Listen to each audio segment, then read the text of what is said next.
Hello everyone, thank you for joining me today. I will be sharing with you all my Action Short-Term Research Project. Most of you know I am currently enrolled in the Metro RESA iLead program, and one of our assignments is to complete a short-term action research. So I will be sharing with you the results from my team.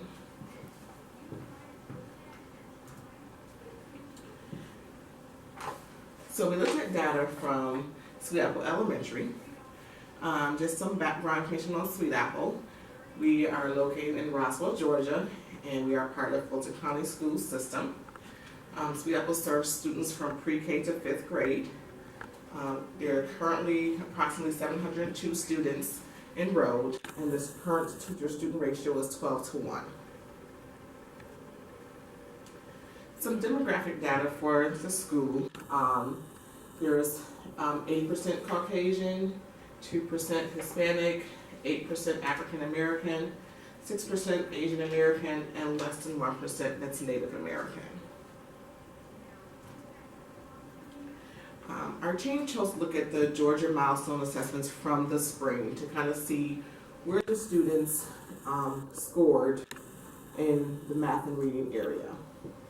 So for 3rd grade, these are their scores. So the blue line is Sweet Apple Elementary scores. The red line is just the Fulton County District as a whole. And then the red line is Georgia as a whole. As you can see, our 3rd graders actually scored above the county and the state of Georgia. For language arts, we scored about 55%, and in math, the score was a little bit higher than that. For 4th grade, we also looked at the language arts and mathematics as well, and as you can see, the blue line showing Sweet Apple, we scored higher than Fulton County numbers and as well as the Georgia numbers.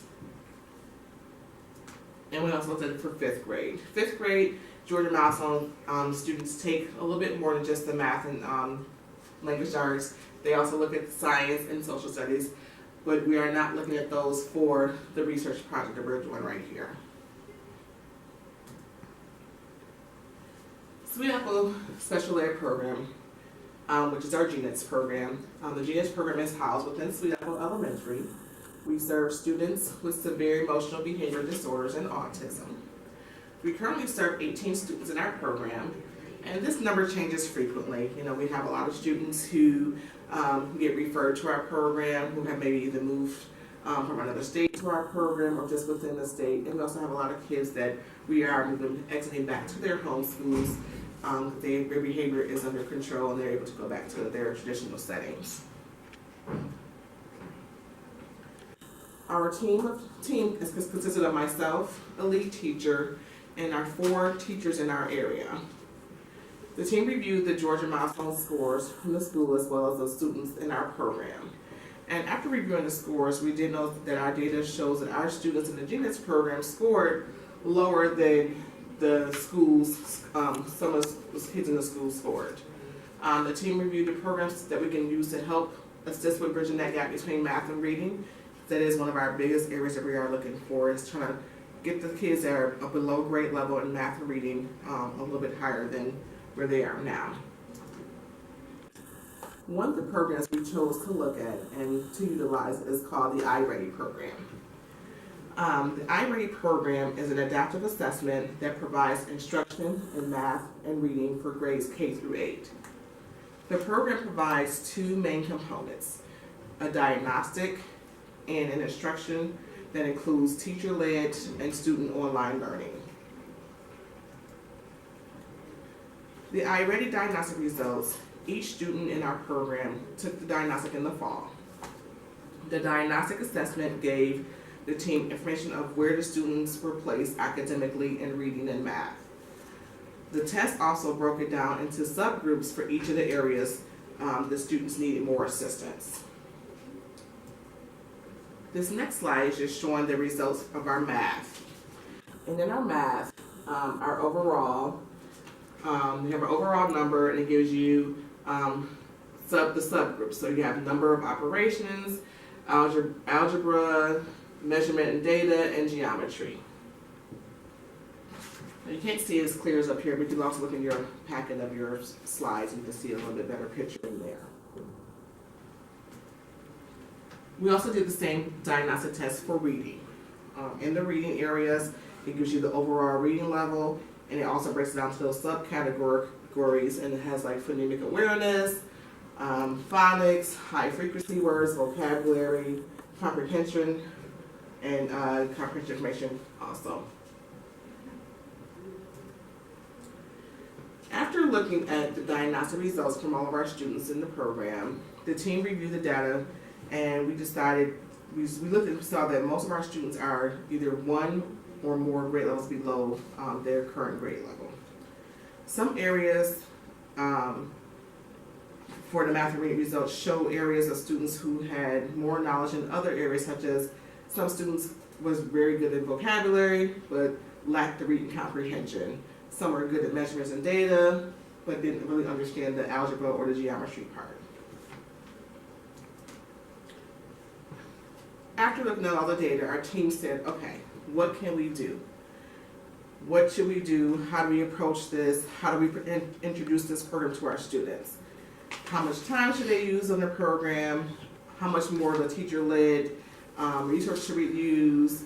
And then what would be the best time of the day to incorporate the program for the students? The team decided to use the iReady program for 45 minutes a week in each area, which is math and reading. And we got that number from looking at some of the research just from the iReady program, and some of the research showed that 45 minutes is a good number to kind of start off with to see how it will affect the students' performance in their math and reading. So we will start the students off with a block in the morning and a block in the afternoon. We wouldn't want to bombard them with trying to do all of it at one time, so we decided to put a little bit more in the morning for a reading block, a little bit in the afternoon for a math block. Within the iReady program, there's also a lot of different teacher resources. So we decided for the teacher to pick one of the teacher-led resources to introduce to the classroom once a week.